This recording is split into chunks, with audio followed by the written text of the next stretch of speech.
Treasurer Josh Frydenberg, who was on the phone to the IMF late last night. Treasurer, thank you for your time. What did the IMF say? Good morning. What will the impact on the economy be?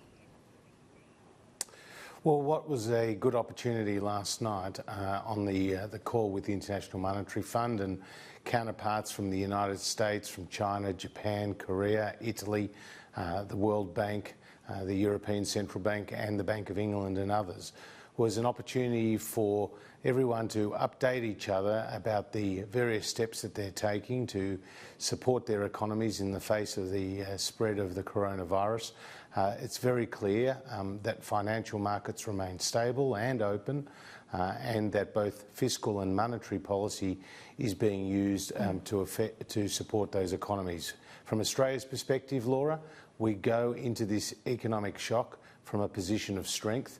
Yesterday we had the December quarter for the national accounts, and it showed that the Australian economy was strengthening, going from a 1.8% growth through the year in the September quarter to now 2.2% growth in the December quarter. These were, in the words of Chris Richardson, a noted economist, a good set of numbers, and it does show that we go into this shock from a position of strength. Okay, yes, but what will your Treasury say to Senate estimates today?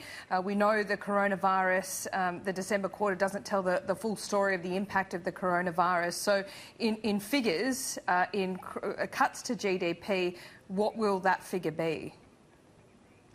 Well, last night at Senate estimates, you heard from the Reserve Bank Deputy Governor that it, in their view, will have a direct impact of around 0.5 percentage point in the December quarter. The Treasury Secretary will provide his update later this morning, but it's very clear that on top of the bushfires there will be a significant hit to the March quarter. So will it be worse than 0.5%? Because I note that the RBA only put its estimate forward yesterday based on the education and tourism sectors, not disruptions to manufacturing or exports. So it could be a lot worse, couldn't it? Actually, the direct impact does take into account the export sector. End-to-end supply chains, it's difficult to estimate some of those impacts, but what is clear is that in Australia we have immediately obviously felt the impact of the travel restrictions and the spread of the virus in the tourism sector, which is a very lucrative sector, in the international student sector, but we've also seen an impact on some of our exports. So that's where the direct impacts have been. There will be other further impacts, but again, this virus continues to evolve, and how significant the economic impact is depends on how long it takes the scientists to find a vaccine. Well, it could be more than 12 months. So are you bracing, or perhaps bracing is the wrong word, Treasurer, but are you preparing at least for the possibility of a recession? Look, what I do know is what the numbers told us yesterday, and that is that the Australian economy is strong, is performing well compared to a number of other countries around the world. And what we did see in the bottom half of last year, unemployment was falling, household disposable income was rising.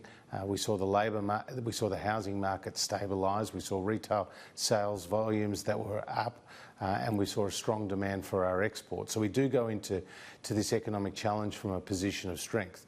At the same time, I know how significant the spread of the coronavirus is having on the economy, both here and globally. And China is a lot more interconnected with the global economy and with Australia since the time of the SARS virus back in 2003. But what our response will be, Laura, is targeted, responsible, scalable. We won't repeat the mistakes of the past with cash splashes, and what we won't do is undermine or undo the good work that has been done over the last 6.5 years to get the budget back into a position of strength. Okay, well, give us some detail then. What will this economic stimulus package look like? Will it be worth billions or millions? Well, it will be worth billions in terms of the impact that it will have. What we do know is that yesterday the Deputy Prime Minister did say that he has written to his counterparts at the state and territory level to ask them to put forward particular projects that could be started immediately. So there will be an infrastructure component. But as the Prime Minister has said, we are focusing on ensuring that businesses stay in business and Australians stay in jobs, and that the cash flow will be maintained for many cash-strapped businesses. So will a business investment allowance be the bulk of it here, and will there be spending caps on it? That is one issue we're giving serious consideration. As you know, the business sector would like to see an investment allowance of some type. And we also know that we would like to see more business investment in Australia. We saw strong growth in the December quarter in mining investment, but outside the mining sector... Sorry to interrupt you, because we are running out of time. Small business want to see this direct cash injection. Are you ruling that out? Look, we'll have more to say in due course about the details of the fiscal package, but we have seen the OECD say that Australia and Germany, they singled two countries out, of which Australia was one. We have... But you're not ruling that direct stimulus out to small business, which they're asking for?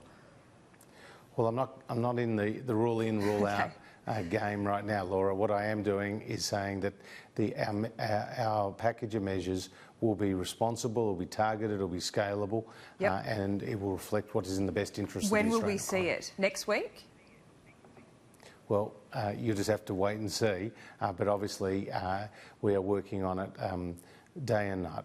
But you want to see it sooner rather than later? I mean, it's not going to be next month, is it? Sooner rather than later is a good way to describe it. Okay, so perhaps in the next fortnight. Again, you're asking me to put my finger on the date in the calendar. Yep. We're still working through the options. Obviously, there's a lot of work being done by Treasury and obviously the Prime Minister, the Finance Minister, and myself, together with the Deputy Prime Minister and others, are hard at work on a series of measures. Treasurer, thanks so much for your time, especially after that midnight phone call with the IMF. Thank you.